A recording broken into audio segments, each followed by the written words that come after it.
Senhoras e senhores, para a abertura oficial deste congresso, anunciamos o excelentíssimo senhor conselheiro Valdir Neves Barbosa, presidente desta Corte de Contas. Cumprimentando a todos, declaro oficialmente aberto o segundo Congresso Internacional de Direito Financeiro, promovido por esta Corte de Contas. Neste congresso serão apresentados temas de relevância no campo do direito financeiro e sua aplicabilidade na administração pública, oferecer um debate multidisciplinar da área jurídica, administrativa, econômica e contábil, através de experiências no campo do direito financeiro e ainda realizar uma relação interdisciplinar entre as ciências jurídicas, administrativa e contábil. Nosso objetivo é o de aprimorar, adequar as competências, atualizar os conhecimentos e sua aplicabilidade no dia a dia. Sejam bem-vindos ao segundo Congresso Internacional de Direito Financeiro e ao Tribunal de Contas do Estado de Mato Grosso do Sul. Essa presidência solicita o cerimonial que prossiga com as formalidades programadas para esse evento e o registro de presença. Registramos a presença neste plenário da conselheira do TCE do Acre, Dulcineia Benício de Araújo, do conselheiro do TCE do Ceará, Edilberto Carlos Pontes Lima, do conselheiro do TCE do Tocantins, Severiano Costa Andrade, dos conselheiros substitutos do TCE aqui do Mato Grosso do Sul, doutora Patrícia Sarmento dos Santos, doutor Leandro Lobo Ribeiro Pimentel.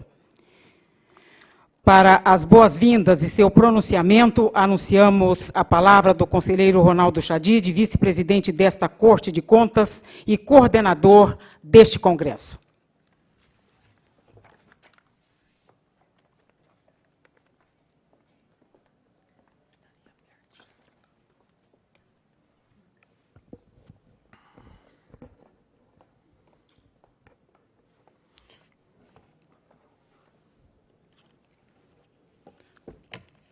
Excelentíssimo senhor conselheiro Valdir Neves Barbosa, presidente do Tribunal de Contas de Mato Grosso do Sul.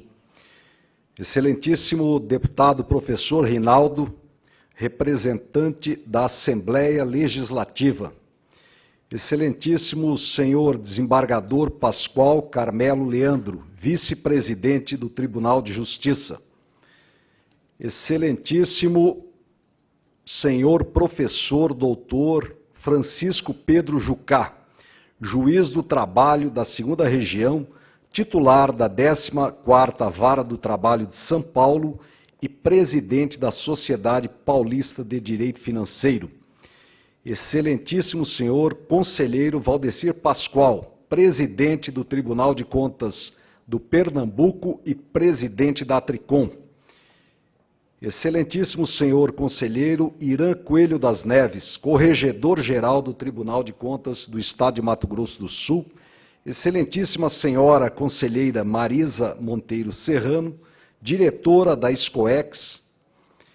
Excelentíssimo senhor conselheiro Osmar Domingos Jerônimo. Excelentíssimo senhor conselheiro Gerson Domingos.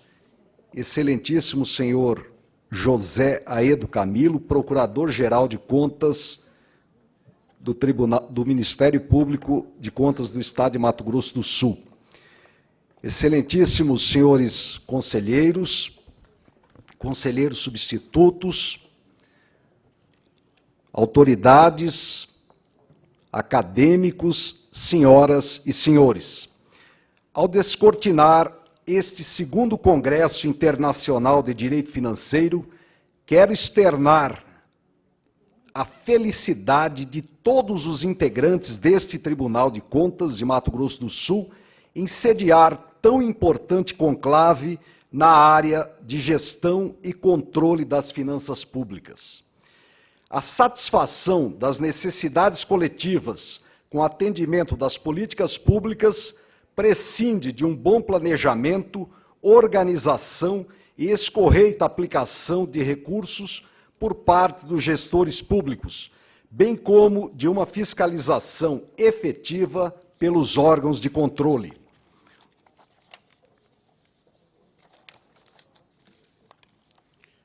Para o alcance desse desiderato, é necessário que os artífices desse mistério façam mais do que a simples conformação de suas rotinas diárias ao texto frio da lei, Por isso, se justifica plenamente a chamada de todos os interessados para, nestes 3 dias, debater e refletir sobre os novos rumos do direito financeiro e das ciências das finanças em nosso país, na União Europeia e na América Latina. O evento irá contemplar em sua programação assuntos da mais alta relevância para aqueles que, por dever de ofício, têm o direito financeiro como bússola segura para uma administração de resultados e atendimento aos princípios constitucionais e legais.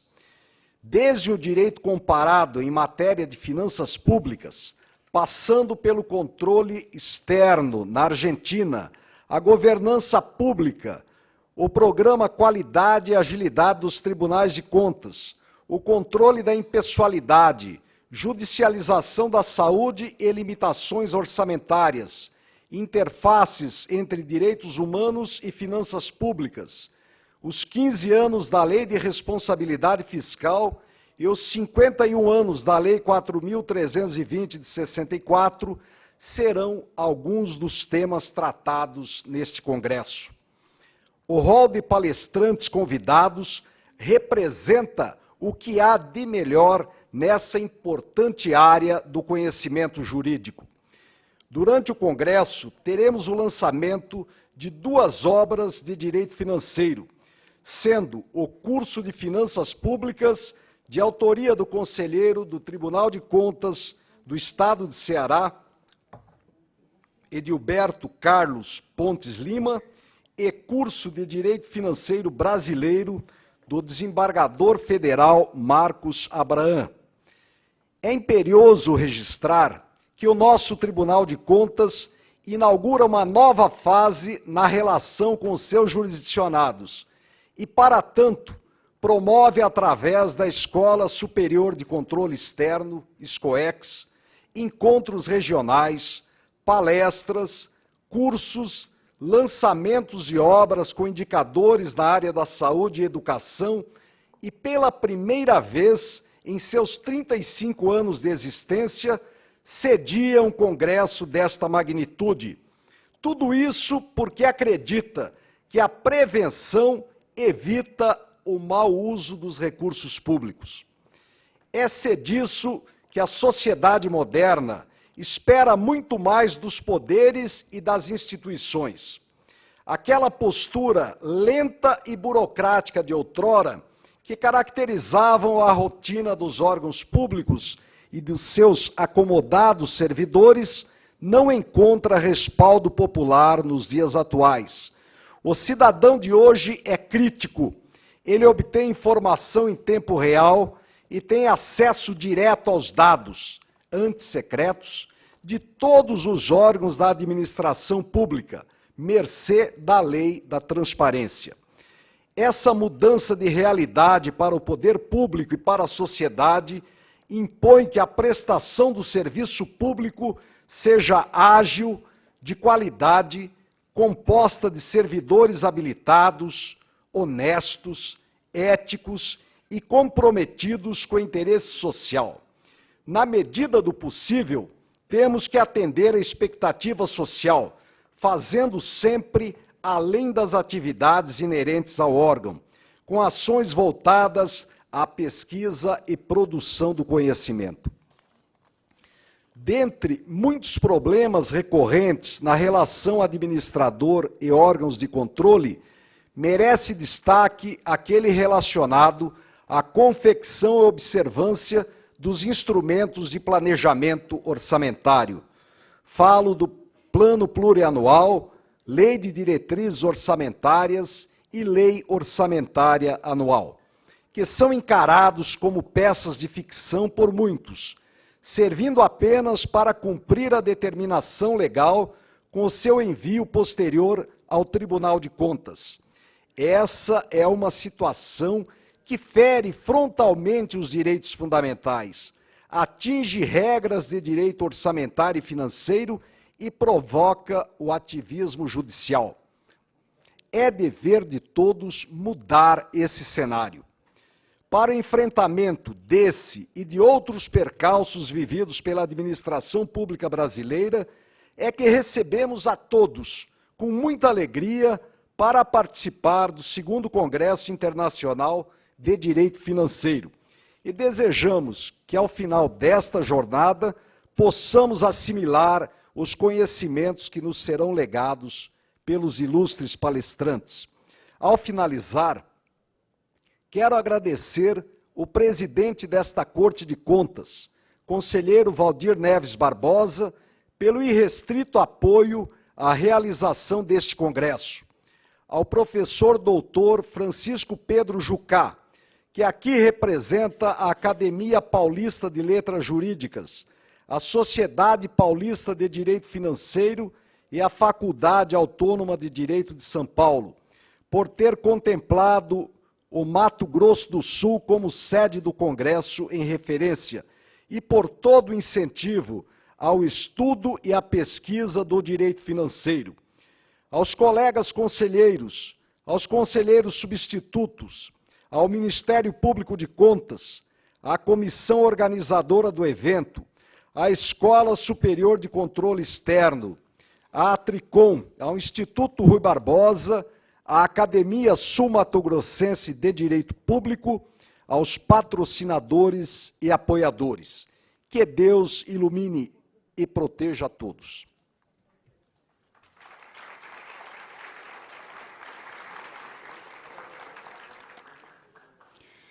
Registramos a presença neste plenário da prefeita de Três Lagoas, prefeita Márcia Moura.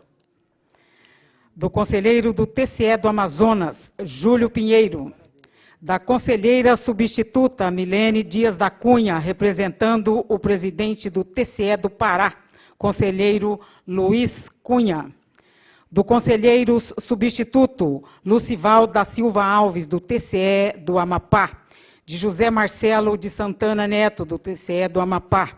De Terezinha Botelho, também do TCE do Amapá. Do professor Dr. Luiz Rodolfo Souza Dantas, palestrante deste congresso. Do professor Dr. Paulo Ferreira Cunha, ele é de Portugal, palestrante também deste congresso. Procurador Dr. Antônio de Souza Ramos Filho, representando a Procuradoria-Geral do Estado. Senhor Daniel Reposo, administrador-geral da Nação, Sindicato-Geral da Nação, Buenos Aires, Argentina. Senhor Paulo Antunes Siqueira, superintendente de negócios da Caixa Econômica Federal. Contador Arleon Carlos Estelini, vice-presidente de administração do Conselho Regional de Contabilidade. Senhoras e senhores, o Tribunal de Contas do Estado de Mato Grosso do Sul, por intermédio do presidente conselheiro Valdir Neves Barbosa e do vice-presidente e coordenador deste congresso, conselheiro Ronaldo Chadid, farão a entrega de homenagem a um mestre na verdadeira acepção da palavra. O mestre homenageado nesta noite, preocupado com a difusão do direito financeiro e da melhor compreensão dessa área da ciência jurídica, por aqueles que têm o dever de planejar e organizar a administração pública, bem como por aqueles que têm o papel de fiscalizar e controlar tal administração. Ele é o idealizador deste congresso. Professor doutor Francisco Pedro Jucá, o qual convidamos para receber a justa homenagem desta noite e os nossos aplausos.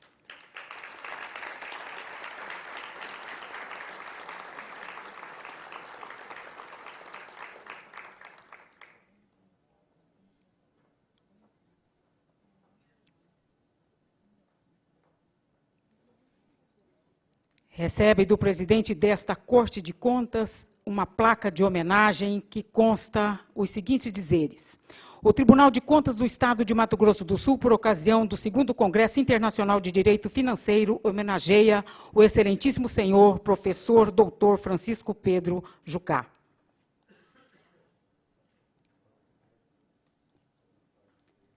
E recebe também uma obra de Isaac de Oliveira, artista plástico, design e publicitário.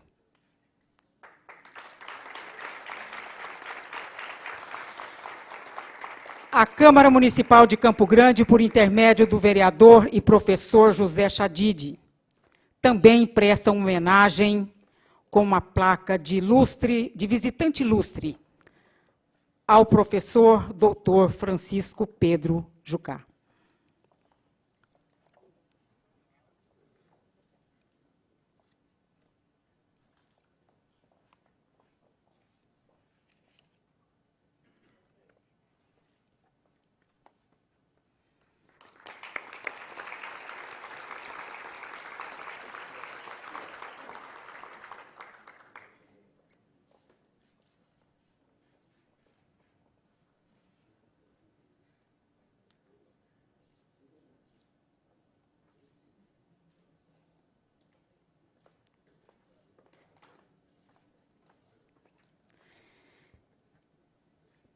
E agora, após essa justa homenagem, nós vamos ouvir o pronunciamento do professor doutor Francisco Pedro Jucá, que é membro da Academia Paulista de Letras Jurídicas.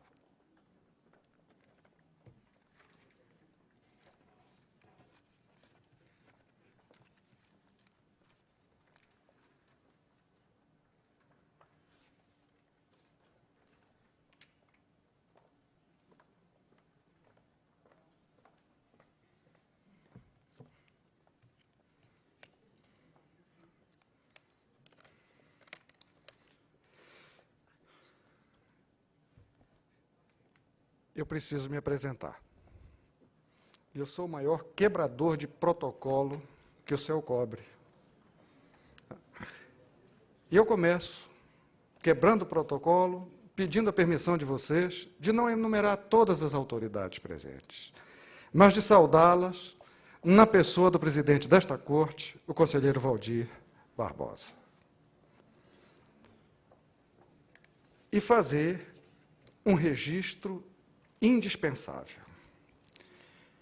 Eu disse ainda há pouco a uma repórter da TV que Campo Grande emprestou um conteúdo e significado à expressão grande do seu nome, sendo grande o suficiente para não se contentar em servir ao Estado a que esta Constituição pertence, mas a servir ao Brasil inteiro. Nós, eu não tenho a menor dúvida, isso não é idealismo, vivemos um momento histórico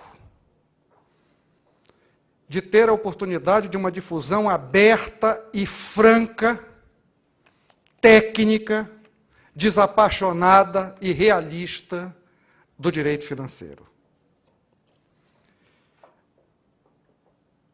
Eu registro que o Mato Grosso do Sul teve uma contribuição fundamental, indispensável ao primeiro Congresso em São Paulo, que foi feito contra tudo e contra todos, como, aliás, tudo que eu faço na vida. Como a infantaria não recua, não se rende, eu também não me rendo. E saiu. A semente foi plantada. Mato Grosso generosamente recolheu, e nós estamos vivendo agora um admirável mundo novo do direito financeiro. Eu vivo uma experiência pessoal extremamente gratificante. O carinho da corte, da terra, de vocês, foi absolutamente comovedor. Engasgou alguém que tem fama de ser papel de embrulhar prego, duro e grosso. Me pegaram no contrapé mesmo. Mas o Ronaldo não vai esquecer que a minha vingança será maligna. É uma honra muitíssimo grande ser o patrono do segundo Congresso. Suceder a um dos maiores especialistas brasileiros dessa ciência, o professor Regis Fernandes de Oliveira, que foi o patrono do segundo. Mas eu queria roubar dos senhores alguns minutos para fazer uma reflexão sobre a importância do direito financeiro no século XXI. Ano passado eu escrevi um artigo, Direito Financeiro, Direito do século XXI. Por quê? Sem conotação pejorativa ou ideológica, não se pode negar o poder real que o dinheiro, que o recurso financeiro encerra, tem e exerce. Vamos nos despir de idealismos e ideologismos infantis. As coisas funcionam assim. Ora, se recurso é poder, e o Estado de Direito e a civilização significam poder controlado e limitado, ou se controla o poder do dinheiro, no nosso caso, do dinheiro em poder do Estado, ou não temos Estado de Direito, temos um arremedo, uma bela piada, uma bonita história. O direito financeiro nasce como direito financeiro e finanças públicas, e que se falava de orçamento, e eu me lembro do meu tempo de estudante, quando se começava a falar de orçamento, era quando a gente ia ver o resultado do jogo, porque era chato, orçamento, uma proposta do executivo, que é remetida ao judiciário, ao legislativo, e o legislativo, sem saber o que, vota, e depois o executivo executa, e depois manda para o Tribunal de Contas, que mete um carimbo, manda para a Assembleia e diz que está tudo muito bem, que viva o Vasco da Gama. E a gente já ouviu isso 3, 4, 5 vezes, não tem paciência que resista. Isso me semeou uma dúvida, já na maturidade profissional, como professor de Direito Constitucional, algumas décadas, não interessa quando, não, ainda bem que passou a PEC da Bengala. Será que a gente não compreende a vida financeira do Estado? Porque a gente não sabe ou porque há um interesse sutil de que ela não seja compreendida? Quanto menos sabemos, melhor passemos. E eu comecei a me convencer que a segunda hipótese era verdadeira. O ideal é que vocês não entendam nada. Quanto menos vocês entenderem, mais eu faço o que eu quero, como eu quero e quando eu quero. Porque depois qualquer historinha cola. E o direito financeiro vem no século XXI, o século da expansão econômica, o século da monetarização da sociedade, o século da reconstrução da economia com defeitos, percalços e qualidades. Levantar 2 pontos importantes. A posição do Estado no contexto da sociedade e da economia. E a utilização dos recursos públicos pelo Estado. 2 são as pontas básicas da vida financeira: a arrecadação para obtenção de recursos e o controle da aplicação desses recursos. O direito tributário é o primo rico. O irmão mais novo é o primo rico. Até porque ser tributarista é chiquérrimo. Eu sei, eu tenho um em casa. É fascinante a hipótese de incidência e o fato gerador. O efeito diferido na arrecadação é apaixonante. Ótimo, eu também acho. De pleno acordo. Depois que o dinheiro estiver aqui, o que é que nós vamos fazer? Como nós vamos utilizá-lo? Aí entra o nosso direito financeiro. O primo esquecido, o primo pobre. Aquela coisa chata, burocrática, que eu quero que seja chata para vocês não entenderem mesmo. Porque ele implica em quê? Em 2 pilares da sociedade contemporânea. Transparência e escolha política. É o direito mais político depois do constitucional, gente. Através dele eu expresso a escolha, célebre nos cursos de economia, entre canhões e manteiga. O cobertor não dá para tudo. Eu vindo para cá, lendo o Valor Econômico de hoje, o Le Monde Diplomatique, me deu um insight para referir a vocês hoje. Nós discutimos o orçamento da União com uma inconsciência de bêbado em fim de noite. Nós estamos discutindo a verba da educação, o custo do pessoal da administração pública, que é um escândalo, o custo da máquina estatal, que é outro escândalo, mas uma continha canalha a gente não faz. O peso do serviço da dívida no orçamento. Isso aí eu escondo aqui embaixo. Tá? Espera aí, isso a gente fala no sábado, depois do almoço. Aqui não. que se está querendo não é mudar o eixo do Sol, nem um mundo novo de sonho. Vamos botar na mesa. Olha, pessoal, nós temos um desequilíbrio orçamentário porque 40% da nossa arrecadação se destina ao pagamento de serviço de dívida. Ok? Vamos nos virar com os 60% restantes. Estão de acordo? Com isso aí, nós vamos fazer estrada, escola, saúde, ou não. O que é que a gente faz primeiro? O que será a nossa prioridade? Nós vamos fazer FIES ou escola pública? Nós vamos terceirizar serviço público ou não? Vamos escolher juntos, vamos dividir a responsabilidade.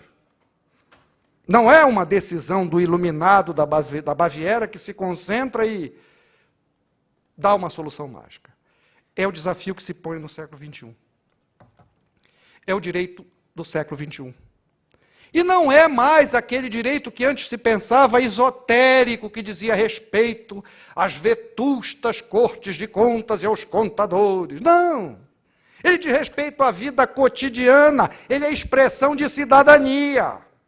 Por uma razão muito simples. Eu cuido desse mundo, que é uma porcaria, mas eu vivo nele. E eu não estou interessado em morrer hoje à noite. Então eu vou tentar salvar o negócio na medida do que eu puder. O Brasil precisa de uma política de defesa? Tem que cortar verba da Embraer, porque é um investimento caro. Ok, um país pequeno, sem fronteira como o Brasil, não precisa de força aérea. Então não precisamos de defesa. Deus nos protege. Como diz o presidente de um país latino-americano, Deus proverá. O diabo é que se ele estiver ocupado com outro, a gente se ferra, né? Isso precisa ser posto na mesa. Isso precisa ser posto na mesa. E esse Congresso, de uma maneira muito feliz e muito brilhante, nos vai permitir fazer um passeio muito interessante pelo direito financeiro, muito enriquecedor e muito desafiador. Vai nos encostar na parede e forçar a reagir. Nós vamos começar com uma conferência de um luso-brasileiro. Embora o sotaque o denuncie em português, ele não é tanto. É português peronomútil. Porque os laços com o Brasil são tantos e tão fortes do professor Paulo Ferreira da Cunha, que ele é quase nosso. Ele é bem dividido. E nos vai falar de um problema que atormenta a Europa, a relação da soberania nacional com as diretivas europeias. E com a ideia que eu defendo de uma outra maneira, a constitucionalização da dívida não em número, mas em critério. É preciso estabelecer um critério. Não significa acaba com a dívida, não pode, não é nada disso. Ela tem que ter um critério e uma finalidade. Dever, todos devem, inclusive eu, principalmente.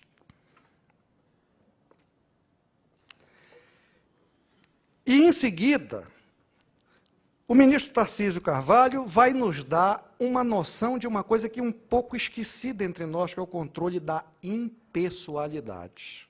É da nossa cultura um eu desse tamanho, né? Eu posso, quero e faço. Não é à toa que algumas autoridades dizem, no meu governo, como se ele governasse sozinho. Eu me gabo de não governar nem lá em casa. Aliás, lá em casa eu sou mais governado do que ninguém. E no dia seguinte nós vamos ter o João Maurício Conte, que é um estudioso do orçamento das políticas públicas e que coordena 3 projetos de pesquisa na USP sobre planejamento e orçamento. Questão maior não é aumentar imposto nem diminuir imposto, aumentar dívida nem diminuir dívida, é o que fazer com isso. É preciso racionalidade, planificação de governo.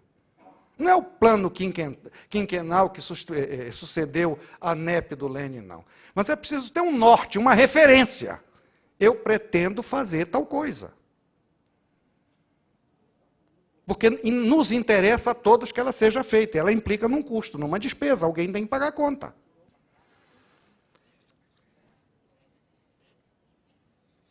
Em seguida, a nós vermos o planejamento, nós vamos ver a governança pública, que é um conceito essencial, apresentado pelo ministro Benjamin Zimmer. O Brasil o país, o Estado contemporâneo precisa de gestão.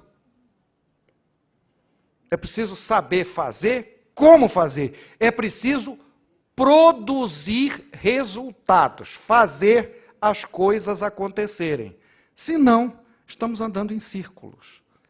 Este fazer precisa de limite e controle. Porque quem tudo pode acaba podendo mais o que não presta. E ele posiciona a necessidade de se ver essa governança através de contratação, de acordo de vontade, de um acordo de vontade peculiar que envolve a do Estado. Não é igual à vontade do particular, mas implica numa decisão política. Eu quero fazer isso e preciso me submeter às regras A, B e C e aos limites A, B e C. Em seguida, nós vamos ver o exame do aprimoramento das Cortes de Conta, que tem sido um pouco esquecidas. Um pouco esquecidas. A gente fez dela uma visão excessivamente burocrática. E elas têm um papel vital. E eu vislumbro nela, concordando com Ives Gandra da Silva Martins, que elas são cortes de responsabilização. Elas indicam o pai da criança, o autor daquilo que foi feito inadequada ou incorretamente. É um papel fundamental. Mas é um papel que precisa ser aprimorado e precisa ser ampliado. Há quem defenda até a incorporação ao Poder Judiciário como tribunal de responsabilização.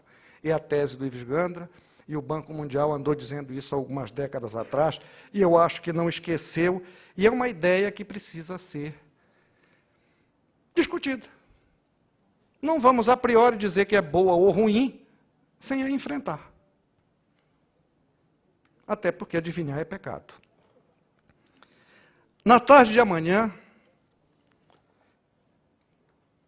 o senhor Daniel Raposo nos ensinará o controle externo na República Argentina. É preciso comparar direito. E a Argentina tem brilhantes financistas na história da formação doutrinária do direito financeiro na América Latina. Com certeza absoluta, nós vamos sair daqui ganhando muito, sabendo das coisas desse nosso país irmão. E nós temos uma convivência difícil com os argentinos, entre o Brasil e a Argentina, e eles conosco, porque toda convivência entre irmãos é conflituosa, à exceção dos mentirosos. Por isso que, por opção, eu fui filho único. Isso não ia ser uma guerra civil lá em casa, desgraçado.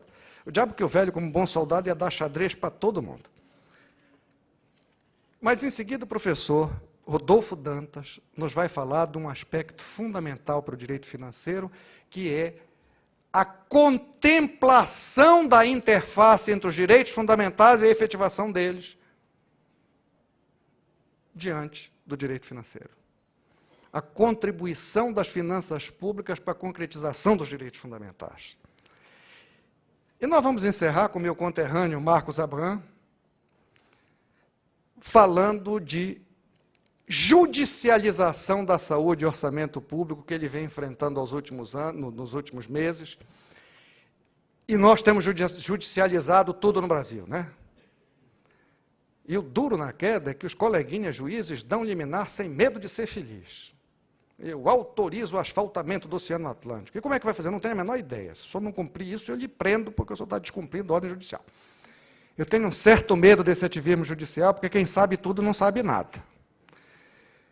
Mas é um fato social que tem acontecido, e é preciso compatibilizar, é preciso articular, e esse tem sido o trabalho do Marcos, entre a imposição da jurisdição, sim, que não pode deixar de ser feita, e o limite de possibilidade da realidade orçamentária. Eu tudo quero, nem tudo posso, e a gente tem que aprender a conviver com o limite. E depois, o conselheiro Inaldo Paixão, da Terra Boa da Bahia, nos vai falar sobre a contabilidade pública. É um belo passeio. Mas eu queria pedir a vocês, de maneira muito especial, que nós mergulhássemos de cabeça numa reflexão sobre o que ouvimos, o que isso vai suscitar de pensar, o que nós vamos pensar, Por quê? O fortalecimento e a compreensão do fenômeno financeiro, do seu controle, é fundamental para a construção do Estado democrático brasileiro que nós sonhamos. Realista. Do Estado possível, mas do Estado que nós vivemos. Por isso, todos nós devemos agradecer a Mato Grosso do Sul e a Campo Grande, ao TCE do Mato Grosso do Sul, pelo momento histórico que ele está tornando possível que nós vivamos. Muito obrigado.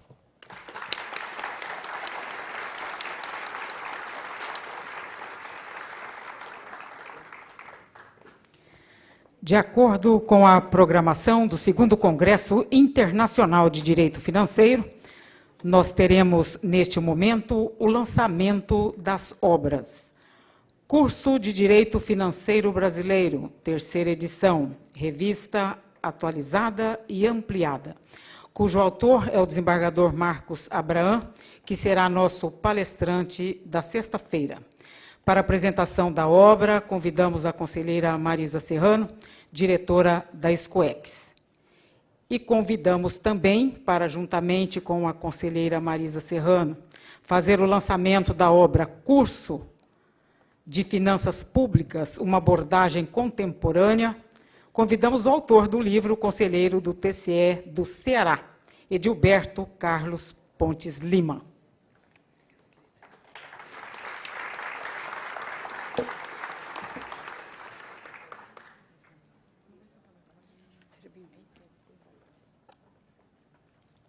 Boa noite a todos. É um prazer recebê-los aqui.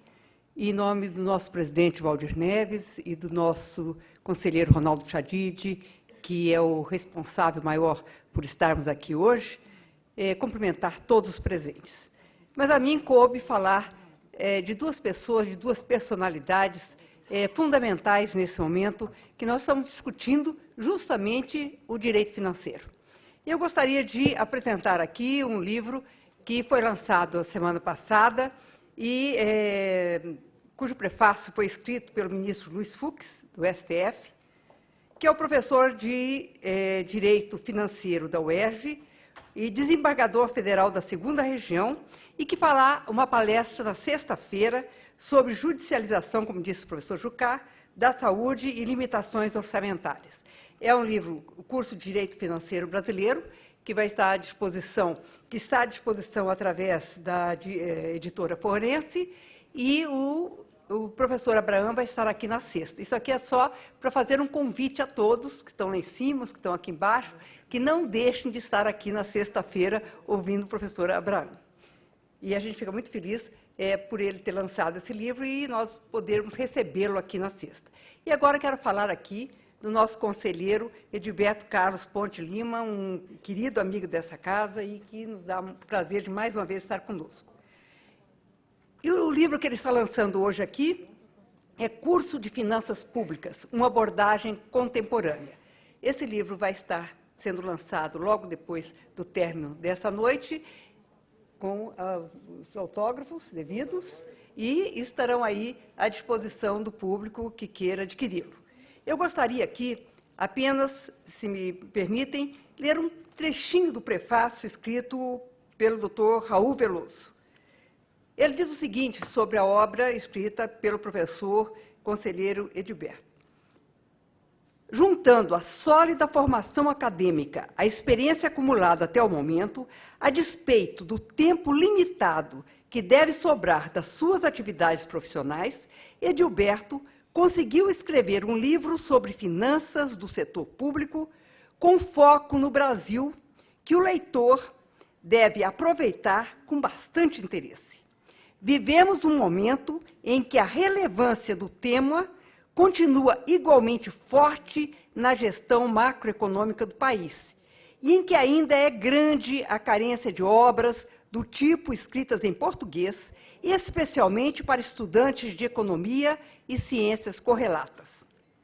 E diz ainda o professor Veloso, cabe destacar que, após a surpreendente melhoria dos indicadores fiscais do país na fase de 2003-2008, do boom internacional, contrariando as expectativas desfavoráveis por volta de 2002 e 2003, o livro do Edilberto chega às livrarias em novo momento de dificuldades e de novos desafios na área fiscal.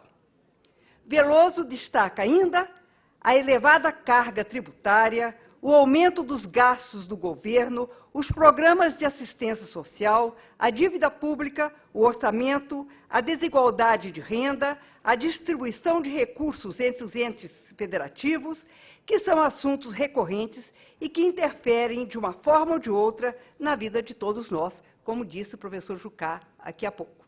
Portanto, eu quero aqui cumprimentar o doutor Edilberto Carlos Ponte de Lima, dizer a ele que é um prazer muito grande e uma honra para o nosso Tribunal de Contas de Mato Grosso do Sul poder estar aqui com o senhor, podendo lançar um livro e uma obra como essa, que eu tenho certeza que será utilizada por todos, não só aqui de Mato Grosso do Sul, mas de todo o país. Por nós, ficamos felizes e contentes de estar aqui, podendo lançar uma obra da envergadura dessa que o senhor nos traz. Portanto, fica aqui um convite a todos para adquirirem a obra e acompanharem todo o trabalho desenvolvido pelo professor Edilberto e pelo professor Marcos Abraham. Eu queria deixar aqui o microfone para que o senhor pudesse falar um pouquinho sobre a obra.